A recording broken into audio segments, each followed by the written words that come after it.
I can tell you the exact moment I learned what kind of daughter I was. It wasn't the day I broke my arm falling from the maple tree and my mother told me, "Leela, you're always too much," as if gravity had chosen me because I was inconvenient. It wasn't the summer I won the county baking contest with a mango cardamom tart, and my father asked if they would use my photo in the paper or just the recipe. The photo won't matter. What matters is if they spelled Pharaoh right.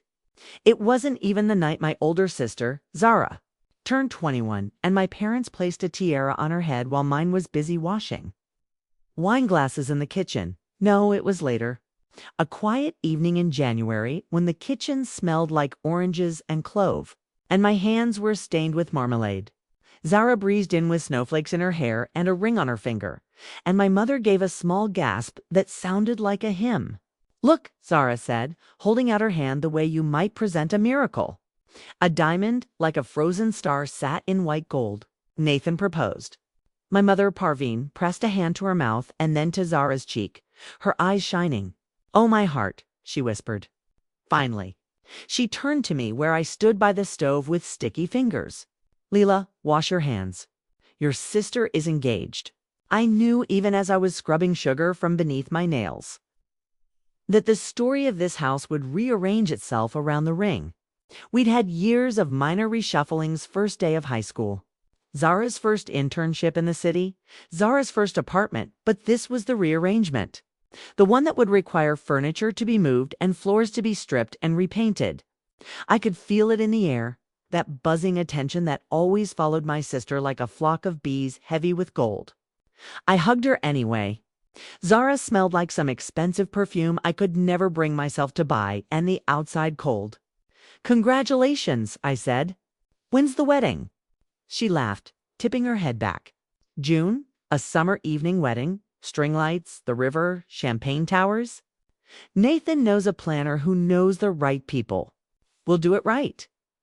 I teased because that was the kind of sister I was learning to make jokes small enough not to catch on anything.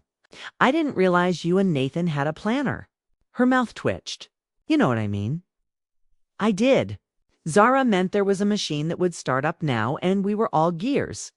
My mother would become a list, my father would sign checks while volunteering opinions on napkins.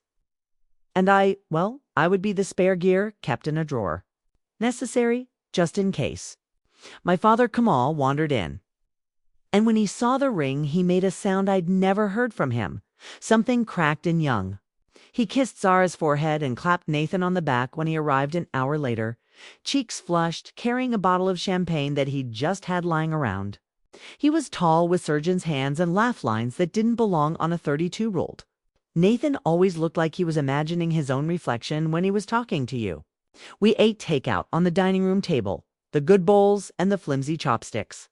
My mother slipped kaleidoscopes of plans between bites. "June is perfect. The roses will be in bloom. And your Auntie Samina knows a violinist. And my friend Layla's niece is a photographer.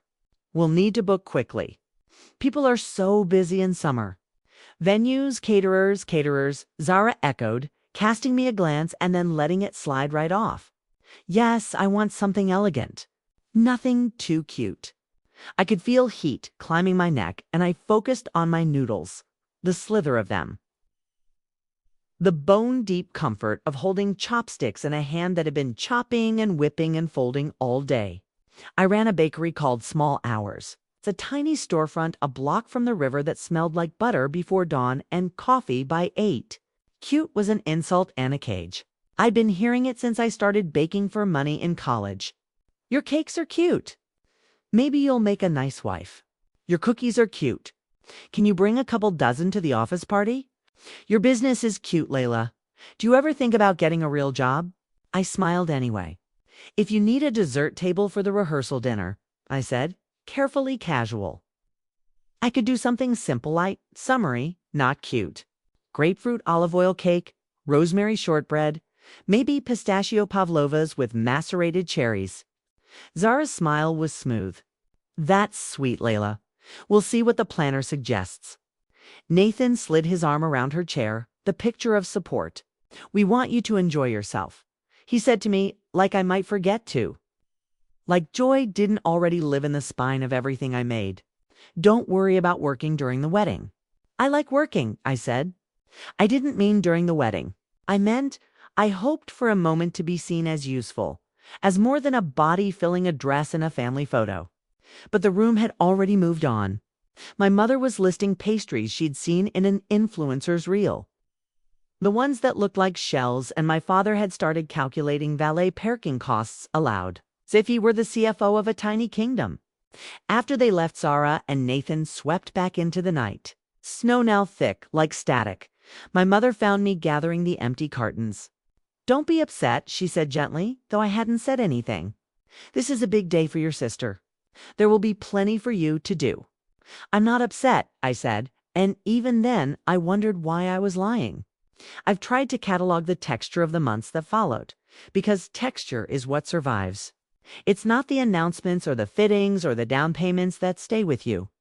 It's the way the house felt like a showroom, half decorated for a party that never ended. It's how Zara moved through rooms like a bride already. And my mother scrolled Pinterest with her thumb pressed to her lip. And my father opened envelopes and made neat stacks of receipts. It's the fact that I started waking at 3 each morning with my heart running laps, then heading to the bakery early because dough is patient and precise in ways people aren't. By February, small. Ours had a steady trickle of regulars who wanted burnt honey financiers and warm croissants more than they wanted conversation. I liked it that way. I could arrange sliced blood oranges like suns, and for a moment, my world was arranged too. My best friend Matteo came in late on Tuesdays after his night shift at the hospital. He was a trauma nurse and claimed I had single-handedly improved emergency medicine in our town by feeding exhausted staff ricotta lemon cake. "Zara engaged," he said one morning, collapsing onto a stool at the counter. "How's the spectacle?" I slid a plate of miso brownies toward him. "You've worked enough night shifts to know that once the spectacle starts, it keeps itself alive." He bit into a brownie and closed his eyes, leaning back like he was calling on a higher power. There should be a law about how good these are. If I ate 3 and then ran a marathon, would I live?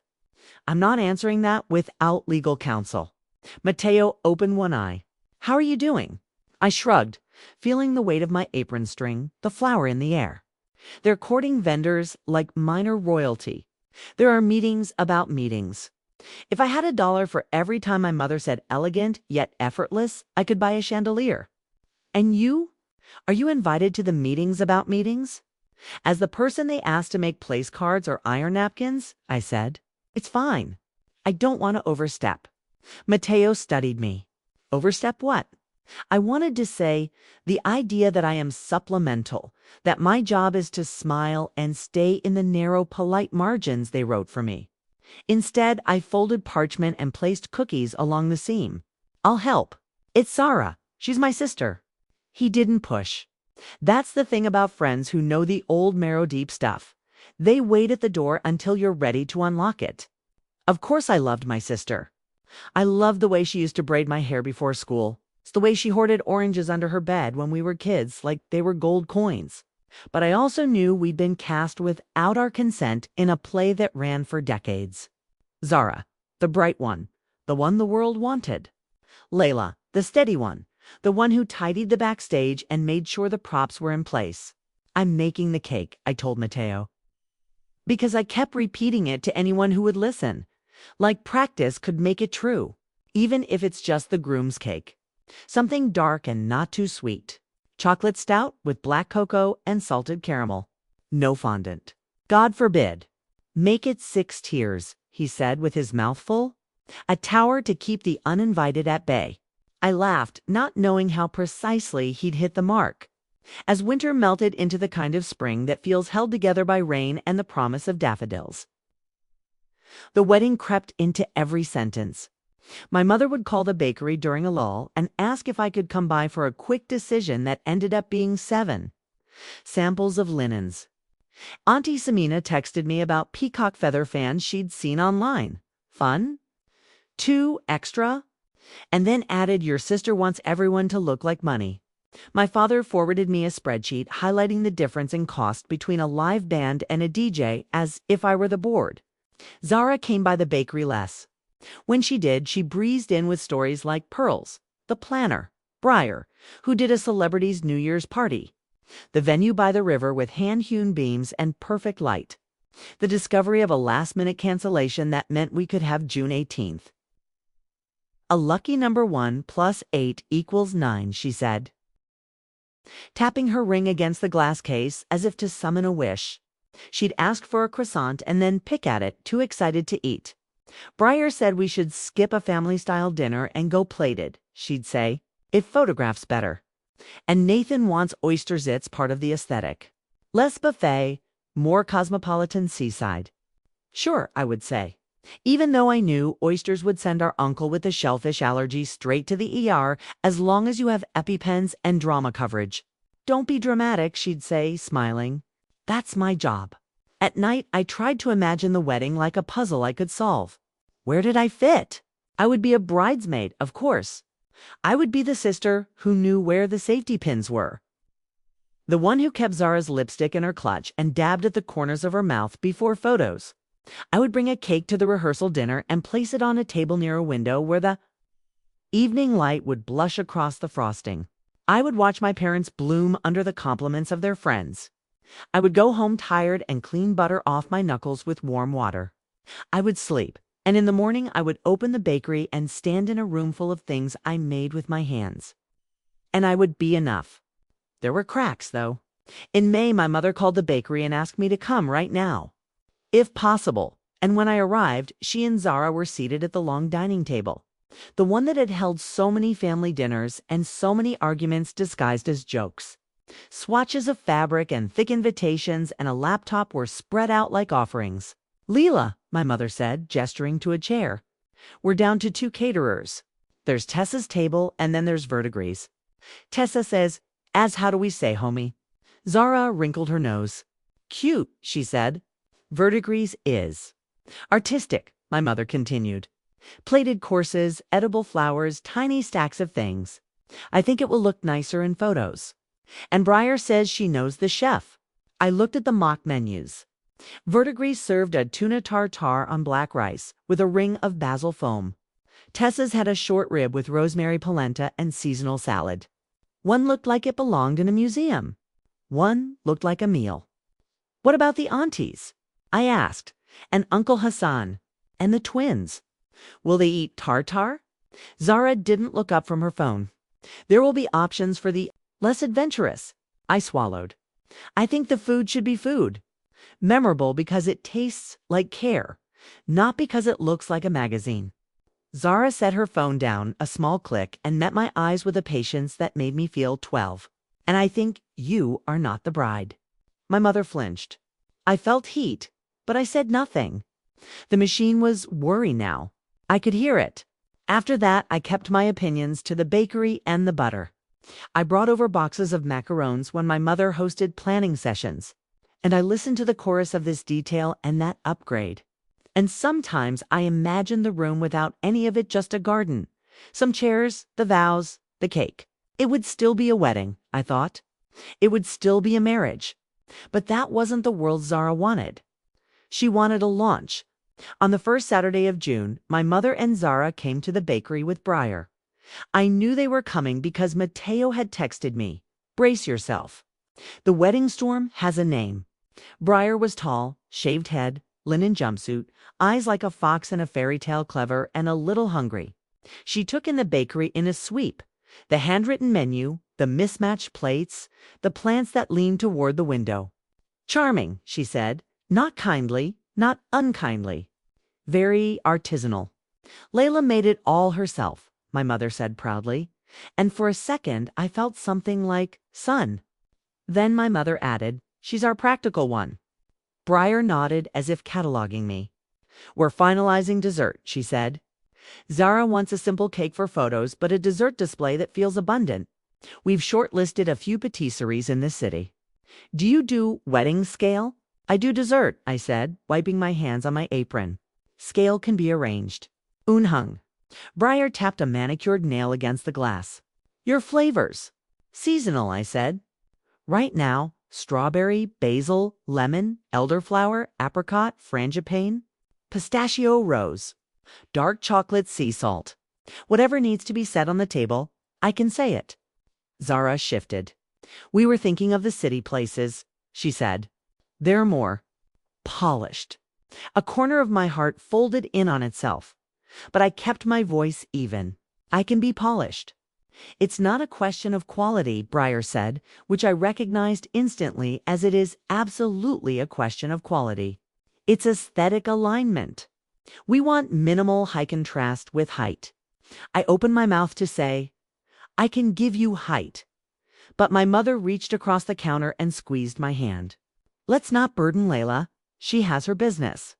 We want her to be free to celebrate. Celebrate. Such a pretty way to say stand still and clap.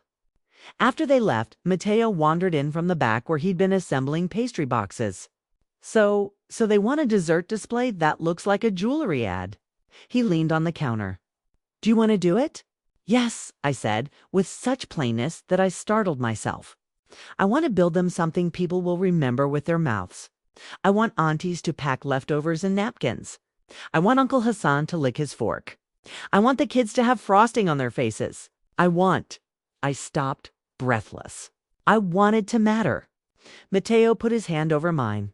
Then offer again. One day, maybe not this one, they'll realize free, exceptional talent is a gift. I nodded. One more time, I said, promising myself like a gambler placing one last chip. The following week, after a morning spent piping eclairs, I took samples to my parents' house.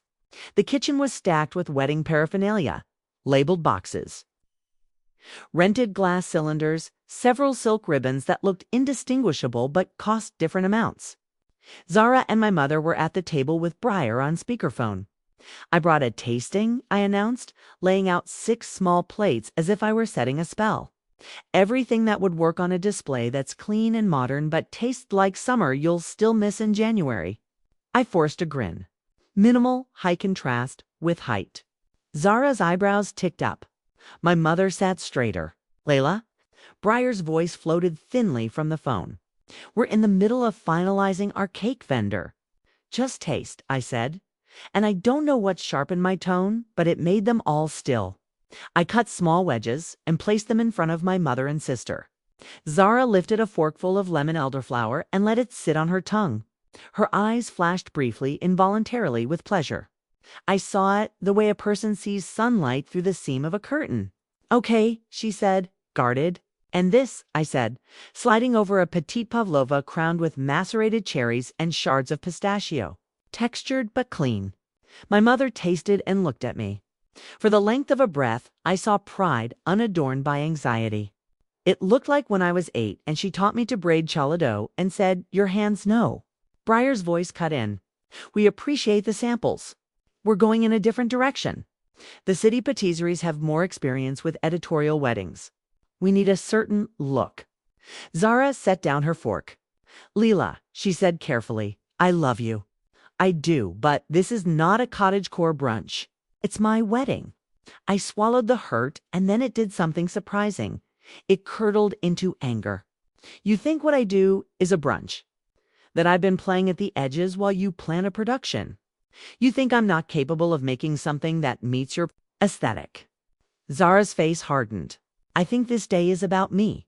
And I think every time we say no to you, you make it about your craft. My craft puts food on my table, I said. My craft pays rent. My craft is the reason I haven't asked you or mom or dad for anything in years. My mother's hands fluttered. Girls. No, Zara snapped. I won't apologize for wanting perfection. And I won't apologize for being good at something you're pretending is small. We stared at each other, both surprised by the shape of the argument, the fact that it had cut so quickly to bone. Breyer's silence on speakerphone felt like a third person in the room, arms crossed. Leela, my mother said, stepping between us in the way she always had, smoothing the air. We love you. We are proud of you. But weddings are complicated. Feelings are easily hurt. Let this be easy. I looked at the cakes, the bright, confident slices slowly drying under the kitchen light. I'd brought proof and it hadn't counted. I gathered the plates and boxed them. I told them to enjoy the leftovers. I left without slamming the door because I knew my mother couldn't bear it. At the bakery that night, I stood alone by the ovens as they cooled and listened to the buildings settle around me. I told myself it was fine. I told myself I didn't need to be part of their grandeur to feel whole. I told myself to show up, wear the dress, fix the lipstick, carry the pins, clap. It had always been my role. What was one more performance? But a role is a seam, and seams fray. 2 days later, I came home from an early morning delivery to find a cream envelope in my mailbox. My name written in Briar's thin hand. Inside was a square of perfect cardstock with slate gray lettering, elegant, restrained. For a moment, I thought it was another invitation to a sub-event brunch. Perhaps, where I would pour mimosas and laugh on cue. It wasn't. Dear Layla, it read. After careful consideration and in light of our recent discussions, we've decided to simplify the bridal party to minimize stress. We know you'll understand our need to keep the day streamlined. We would love for you to attend as a guest. With love, Zara and Nathan. My eyes kept returning to the word guest as if I could rub it away. Streamlined, minimize stress. The language of corporations, of surgery, of things cut neatly to fit a vision.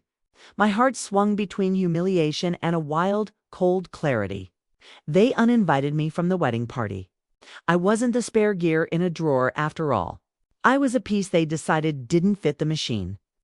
I stood on the steps with the envelope in my hand, the morning sun just beginning to climb. I felt years of small slights organize themselves into a single coherent story.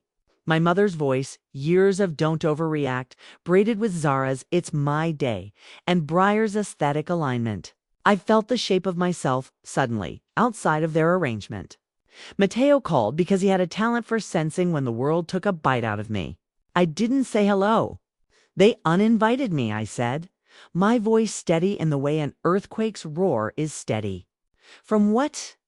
From being a bridesmaid? From standing by my sister? From mattering? There was a beat of silence.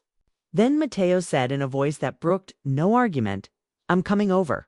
Don't, I said, surprising both of us. I need a minute. I need to figure out if I'm going to beg for my part back or if I'm going to let them show me who they are. He exhaled. Okay, but Leela, whatever you decide, you're not small. Don't let them make you small. After we hung up, I read the card again and then set it carefully on the hall table as if it were evidence. I walked into my kitchen where the air still smelled faintly of oranges and leaned my hands on the counter the way you might brace yourself against a wave. They uninvited me, I thought, from the wedding that I was preparing to hold together from the seams. From the day they said they wanted me to enjoy by sitting quiet and pretty on the side. I took a breath that went all the way down to the old hurt. And there, in that breath, something turned. Not vengeance that would come later, fierce and clean. Not forgiveness either. Something else. Call it resolve. Call it the moment you stop asking to be let in and start asking what happens to a house when a brace is removed. I wiped my eyes, tied my apron, and headed to the bakery. Dough doesn't care about your humiliation. It needs to be folded on time. It needs heat. By the time the first croissants were in the oven and the kitchen filled with that impossible smell caramel and butter and the beginning of something golden, I had decided I would not call my mother. I would not call Zara. I would not plead. Let them have their streamlined day. I would show up as a guest in a dress that made me feel like the version of myself who owned mornings and made pastries that tasted like a hand on your back, steadying you. I would sit in a row and watch vows and smile for pictures if they asked. I would say nothing, but I would watch and I would wait. Because families are machines. Yes, but they are also houses. And I had just learned exactly which beam I was. I didn't know it yet, standing there with flour on my arms and the oven humming, but the wedding wanted me more than it knew. It would reach for me, and when I didn't come, it would try to stand without the brace. And that, well, that was how a wedding, perfectly planned, could collapse without me. I woke up on the morning of Zara's rehearsal dinner with that. heavy stone lodged deep in my chest, the stone. That comes from knowing you are both necessary and unnecessary at the same time. The embossed cream invitation had been sitting on my dresser for weeks. The one addressed to Miss Leila Farrow and guest. As though the very idea of me needing companionship to fill out my presence was laughable. I hadn't RSVP'd with anyone. Mateo had offered, of course, with that familiar glint in his eye. I'll wear my best suit. Eat my weight in free food and throw shade from the back row. But I'd told him no. This humiliation, this spectacle was mine to carry. So I pressed my hair into waves, wore a long forest green dress that hugged me in the right places, and walked into the riverfront hall. The place looked like a magazine spread had come alive, flickering candles in hurricane glass, ivy curling down from wooden beams, waiters gliding with trays of champagne. Leila. My mother swooped in, perfume strong, silk scarf gleaming. She kissed both my cheeks too quickly, like she was afraid I might melt under too much affection. You look lovely. Her eyes scanned behind me. No date. No date. I smiled politely. Just me. Her lips pursed in a way that said, of course, just you. Then she ushered me toward the crowd. I found my assigned seat near the far end of a long banquet table, halfway hidden behind a floral arrangement that smelled faintly of lilies and regret. The name card in front of me read Leila Farrow Guest. My chest tightened at the sight of it. Even the ink seemed to smirk at me. From the other end of the table came the laughter, the real table, the stage. Zara, radiant in a white silk jumpsuit, sat at the center beside Nathan, her hand always resting on his forearm, ring flashing under the lights. Around them clustered the bridal party, bridesmaids in matching blush pink dresses, groomsmen in tailored navy suits. They were loud, effervescent, drinking champagne like it was bottled joy. And me. I was seated with Tante Lely, who kept asking me if I was still doing that bakery thing, and two distant cousins who couldn't stop scrolling through their phones. Every time the laughter peeled from the head of the table was a reminder that I had been removed, scrubbed out, reclassified.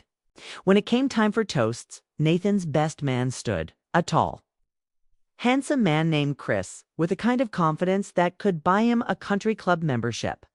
He clinked his glass and launched into a speech about Nathan's brilliance, Zara's beauty, and how perfect they were together. They're a power couple, Chris said, grinning. Nathan heals bodies, Zara heals souls with her style and warmth. And together, they'll heal the world. Applause thundered. Zara pressed her face into Nathan's shoulder, glowing like a saint in a Renaissance painting. Then came Zara's maid of honor, her best friend from college, Priya, who told a long story about Zara's first date with Nathan, about how she had gushed over him on the phone, about the diamond dream that had finally come true. When the laughter died down, Zara herself stood. She raised her glass, her eyes shimmering with tears just enough to look rehearsed. I want to thank everyone here, she said, her voice carrying. You've all been so important to Nathan and me. You've lifted us, guided us, supported us. I couldn't imagine standing here without each of you. Her gaze swept the table, lingering on every bridesmaid, every groomsman, every uncle and aunt. And then it landed on me, tucked away at the end behind a pillar of lilies. Her smile flickered, polite but dismissive, as though I were an acquaintance who had simply wandered in. I especially want to thank my bridesmaids, Zara continued. You've been my sisters through this journey. My sisters. The words punched me in the gut. My actual blood dismissed in favor of curated friends with matching dresses. People clapped again, rising to their feet. Chairs scraped. Glasses clinked. My palms stung from holding my glass too tightly, my nails pressing crescents into my skin. I couldn't clap. I couldn't move. Then Nathan added his own toast. And a big thank you to Briar, our planner, he said, raising his glass toward the sleek figure standing near the back, clipboard in hand. Without her, none of this would have come together. She's practically family at this point. Laughter, cheers, practically family. I was family, flesh and bone. But here I was, invisible, eating cold salmon while strangers basked in the glow of belonging that had been stripped from me. After the toasts, waiters brought out dessert mini eclairs, macarons, petits fours in pastel colors. I recognized them immediately. They were from one of the city patisseries Briar had gushed about. I picked one up, bit into it, and almost laughed at how hollow it tasted. Perfect shell, airy cream, no heart. Grattan Lele nudged me. "You should do desserts like this," she whispered, not realizing she was twisting the knife. So delicate. So professional. I forced a smile. Yes, delicate. Inside, my stomach turned. And then the final humiliation came in planned, sharp as glass. As people mingled, I overheard two bridesmaids whispering near the bar. "Isn't it weird she didn't want her sister up there with us?" One said, the other shrugged. Briar said it was to keep things elegant. You know, streamlined. Leela doesn't really fit the vibe. Fit the vibe. The words sliced me open. My breath caught, and I stepped back into the shadows, wine glass trembling in my hand. I wanted to storm over, to shout, to demand who decided I didn't fit. But instead, I swallowed it. Because that's what I'd always done: swallow, fold, smooth, and carry on. When I finally slipped out into the night, the river breeze cold against my cheeks, I thought, this is what it means to be erased. To be alive, but invisible. And yet, as I walked back to my car, humiliation burning like fire in my veins, another thought crept in. They may think I don't fit the vibe, but they have no idea what happens when the one they cast aside decides not to catch them when they fall. The morning of the wedding broke. With the kind of sky poets like to waste their ink on, pale blue, streaked with soft clouds that promised perfection. Everything felt staged, even the weather. I stood in front of my mirror in a silver gray dress I'd chosen carefully. Not too flashy, not too muted. A dress that said, "I am here, I exist, and you will not look through me." Mateo had insisted on coming as my +1 after all, claiming he'd been bored. But I knew he simply didn't trust me to walk into that lion's den alone. "You look like the angel they'll regret ignoring," he said when he picked me up, tugging at his tie with a grin. And me, devilishly handsome enough to make every bridesmaid reconsider her choices. I laughed, but nerves gnawed at me all the way to the venue. The riverfront estate was a cathedral of expense flowers dripping from every arch. Chandeliers strung outside like constellations. Guests milled about with champagne flutes, voices lilting with anticipation. I took a breath, squared my shoulders, and walked in with Mateo at my side. "Lila." My mother appeared, fussing with her pearl necklace. "There you are. Stay toward the middle, won't you? The photos are starting soon." "Photos?" I repeated. "Yes, family portraits." But she hesitated. "Zara asked that you not be in the bridal party shots. She doesn't want confusion." Confusion. That single word stung worse than any slap. As though my presence in white silk alongside the chosen bridesmaids might somehow tarnish the glossy picture she was crafting. I swallowed hard and nodded. Of course. So I stood off to the side, watching as Zara posed with her friends, their dresses swaying in the breeze, bouquets catching the sunlight. She was radiant. Yesbet also rehearsed every smile sculpted for the camera. And I thought, does she even see me here, or am I already cropped out in her mind? The ceremony began just as the late afternoon sun tilted gold. Guests took their seats in rows of white chairs, and the river shimmered behind the floral arch. Music swelled. Then Zara appeared. My sister, my blood. She floated down the aisle on our father's arm, veil trailing like mist, eyes locked on Nathan at the altar. Everyone gasped at her beauty, and for a brief moment my heart softened. She looked happy, and despite everything, a piece of me wanted that for her. The vows began, Athen promising to cherish, Zara vowing to honor, their voices trembling with rehearsed emotion.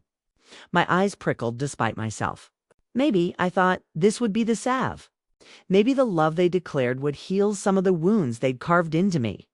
But then it started with a ripple.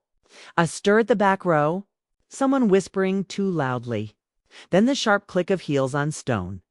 A woman appeared, tall, striking, in a deep crimson dress that did not belong among the pastels. She walked straight down the aisle, ignoring the gasps, until she stood at the very front. "Nathan," she said, her voice cutting through the stunned silence like a blade. "Are you really going to do this? Marry her while pretending you didn't spend the last year with me?" My heart slammed in my chest. The crowd erupted into shocked murmurs. Zara froze, eyes wide behind her veil. Nathan's face drained of color. The woman god, she was beautiful. Every inch radiating fury and betrayal, held up her phone. "Do I need to play the videos?" A collective gasp rose from the guests. I felt my knees weaken. An affair here, on the altar. Zara's bouquet slipped from her hands, petals scattering across the stone like pieces of her heart. "You're lying," Nathan said, his voice hoarse. The woman arched a brow. "Am I?" With a flick of her finger, she tapped her phone, and suddenly, from the speakers hidden in the hedges, came the unmistakable sound of Nathan's voice, laughing, whispering things that made my stomach churn. Promises he'd clearly rehearsed before, just not for my sister. The crowd turned restless, a tide of whispers swelling into outrage. Zara ripped off her veil, her face crimson not with embarrassment but rage. "You humiliated me," she spat at Nathan. "In front of everyone. On my wedding day." Nathan reached for her, stammering excuses, but she jerked away. "Dante, touch me." The crimson-dressed woman stood taller, triumphant. "Maybe next time, don't promise forever to two women at once." I sat frozen, my heart a storm. For so long I had imagined humiliation, imagined collapse, but never like this. The planner Briar rushed forward, hissing into her headset, trying to corral the chaos. But it was too late. Guests were rising, some filming on their phones, others shaking their heads in disgust. The perfect day, the meticulously curated image, was unraveling thread by thread. And for the first time in months, all eyes turned toward me. Not in disdain, not in dismissal, but in something else entirely, like I had been the quiet witness to a storm no one expected. Zara's gaze locked on mine across the wreckage of her altar. For a heartbeat, her face crumpled, not just the face of the golden daughter, but the face of a woman betrayed, exposed, undone. And in that moment, I knew this was the twist. The story they had written without me had collapsed in its first act. The sister they had, uninvited, sidelined, and silenced, was suddenly the only one still standing steady. Because when a house begins to fall, it looks to the beams it casts aside. And now finale Lee held the power of being the one who hadn't broken. The air after the revelation was thick with the scent of crushed flowers and humiliation. The arch that had seemed majestic only minutes before now looked gaudy and grotesque under the weight of silence. Guests shuffled uncomfortably in their chairs while others whispered, their phones slyly raised to capture the carnage of a perfect wedding torn apart. Zara stood frozen, bouquet abandoned on the ground. White silk hugging her frame like a costume she'd been tricked into wearing. Nathan stammered useless words, his face pale as parchment. And the crimson-dressed woman? She was a storm in heels, walking back up the aisle with her chin raised high, leaving devastation in her wake. I sat in the third row, my heart slamming in my chest. For months I had been pushed aside, made invisible, scrubbed out of the story. Now, here was the truth, a revelation no one could ignore. But justice isn't in the revelation alone. Justice is in what you do with it. And I realized something. I had been quiet long enough. It began almost accidentally. My mother was wringing her hands at the front, whispering to Zara, "We can fix this. We can fix this," as if betrayal could be patched with silk and apology cards. Briar, the planner, barked orders into her headset. Move guests to cocktail hour. Divert attention. Get champagne flowing now. And in that chaos, I stood up. My chair scraped against the stone, a sound louder than I intended, and dozens of eyes turned toward me. My throat went dry, but I took a breath. "Enough," I said. The word cut through the noise.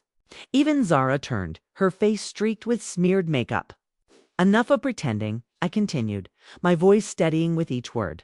This, I gestured to the arch, the silk, the chaos, was never about love. It was about spectacle. It was about image.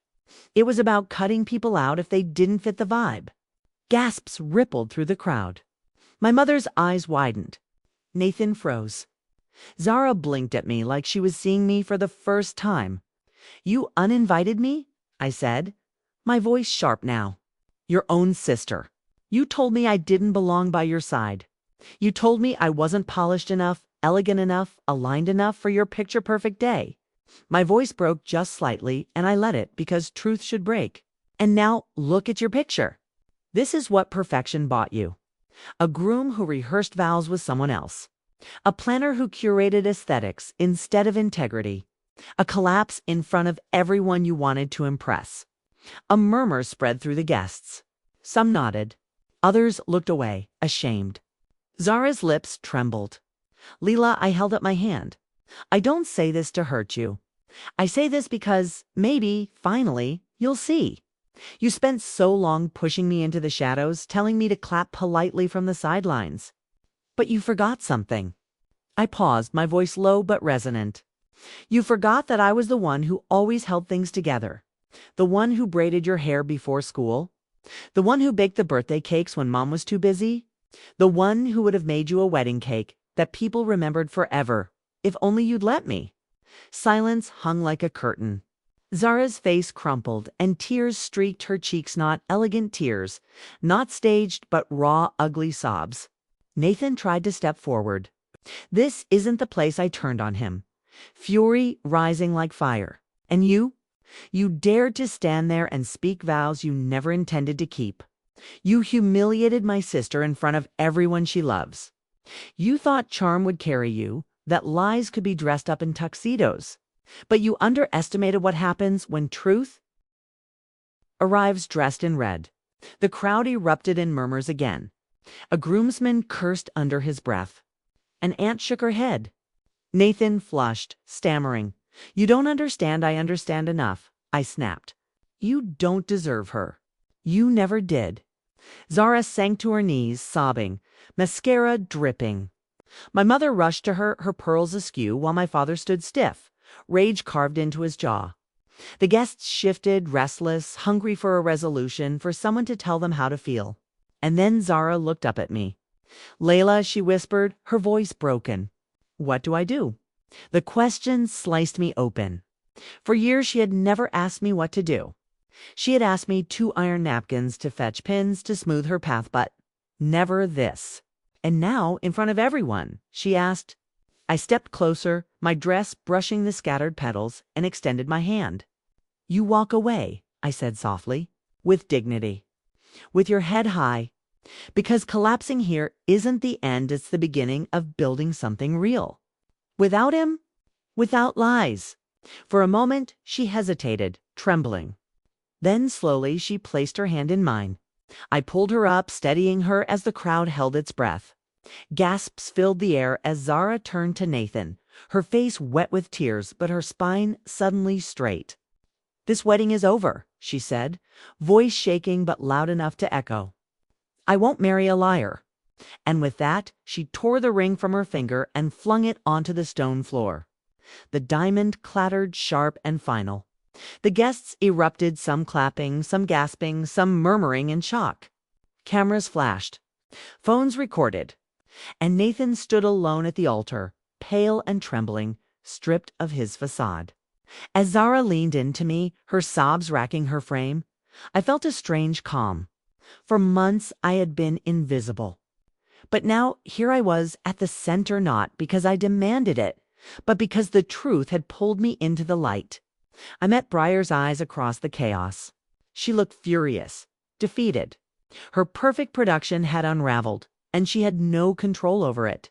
She mouthed something at me, something sharp, but I only smiled. Because finally, justice wasn't about a cake or a dress or a seat at the table. Justice was about being seen for who I was, the sister who endured, the sister who stayed, the sister who refused to let lies win. For the first time in my life, I wasn't clapping politely from the shadows. I was holding the spotlight, steady and blinding. And this time, no one could crop me out. The wedding never made it past the ceremony. By the time the ring had clattered to the stone and Zara had declared her freedom, the air was already poisoned with whispers and disbelief. Guests abandoned their champagne flutes, some scurrying away to avoid being caught in scandal, others lingering shamelessly to feast on the spectacle. Breyer, the ever-composed planner, scrambled like a stagehand trying to salvage a collapsing set. But there was no salvaging this. The wedding she had curated down to the hue of the napkins had dissolved into chaos in under 5 minutes. And I stood calm in the storm. Zara didn't let go of my hand. She clutched it like it was the last solid piece of earth she had left. Together we walked away from the altar. Guests parted like waves, their eyes following us. For once, not with dismissal or disdain, but with something closer to awe. We found a quiet corner behind the estate where the river breeze cooled our flushed faces. Zara sank onto a bench, her white silk pooling around her like a defeated queen's gown. She trembled. "Leela," she whispered, her voice broken, "I don't even know who I am without this." I sat beside her, still holding her hand. For years, she had been the one everyone looked to, the golden daughter, the perfect vision. But now, stripped of Nathan, stripped of perfection, she was raw and human. "You're my sister," I said softly. "That's who you are, and you'll figure the rest out. But you'll do it honestly this time. No lies, no performance." Her eyes filled again, but these weren't the tears of a humiliated bride. They were the tears of someone finally seeing herself in a mirror without the filter of adoration. "I'm sorry," she whispered suddenly, her voice catching. "For the way I treated you, for pushing you out, for making you feel small." The words knocked the breath from me. I had dreamed of them for years, imagined them tumbling out of her mouth, but I never thought I'd hear them for real. I squeezed her hand. "You can't erase it, but you can do better now. That's all I ask." When my mother finally found us, her face was pale with shame. For once, she had no advice, no quick words to smooth the edges. She looked between us at Zara's ruined gown, at my steady grip. Her lips trembled. "I was wrong," she said simply. Those 3 words did more to soothe me than all the years of half-hearted praise. I nodded. We all were. And then, for the first time in what felt like forever, we sat in silence together, 3 women bound by blood and broken expectations, breathing in the river air, the wreckage of perfection drifting behind us. The weeks after the non-wedding were a blur of headlines in our small town. Whispers in coffee shops, relatives calling to check in while secretly digging for gossip. But I learned quickly to let the noise pass me by. Instead, I poured myself into small hours, my bakery. And something strange happened. People started coming in not just for croissants or financiers, but to talk. They'd say, "We heard you stood up at the wedding," or "I wish I had your courage. My pastries sold out faster." Orders multiplied. For the first time, my work was not just cute or homey. It was respected, tied to my name, to my voice. And every morning as I rolled out dough, I realized humiliation had been my prison, but truth had been my key. Zara moved back into our parents' house for a while, her pride shattered but her will slowly rebuilding. She visited my bakery often, sitting at the corner table with a notebook, scribbling plans for a future that didn't involve Nathan or curated perfection. Sometimes she helped wash dishes or box pastries, and though her manicured hands weren't used to the work, I let her try. One morning, she looked up from tying a pastry box and said, "Your cakes taste like home. I want to help you build this place bigger. Real. Not polished for show, but real." I stared at her, startled. Then I smiled. "We'll see if you survive a week of 4 a.m. shifts." We both laughed. And it wasn't the brittle laughter of competition or condescension. It was laughter that stitched something back together. Now, when I think of that day, I don't think first of the humiliation or the gasps or even the diamond clattering on the stone floor. I think of standing tall when I had every reason to stay silent. I think of my voice, steady in the chaos, carving a space for itself after years of being told it didn't belong. They uninvited me from the wedding. They thought they could crop me out of the picture. But when the picture collapsed, I was still there, unshaken, unbroken. The lesson: you don't need their invitation to matter. You don't need their stage to be seen. Sometimes the moment you are cast aside is the very moment you find your power. And sometimes when the perfect world they built without you crumbles, you realize the truth. It never could have stood without you anyway. So yes, the wedding collapsed without me. But I didn't collapse with it. I rose. And that, I think, is the sweetest revenge of all. And that's how the wedding that was supposed to be picture perfect collapsed without me. What did you think of my story? Do you believe Zara deserved what happened? Or was it all Nathan's fault? I'd love to hear your thoughts, so make sure to leave a comment below. If you enjoyed this story, don't forget to like, subscribe, and hit that notification bell so you never miss the next tale of betrayal, justice, and sweet revenge. Remember, karma always arrives, sometimes dressed in red, sometimes with silence, but it always arrives.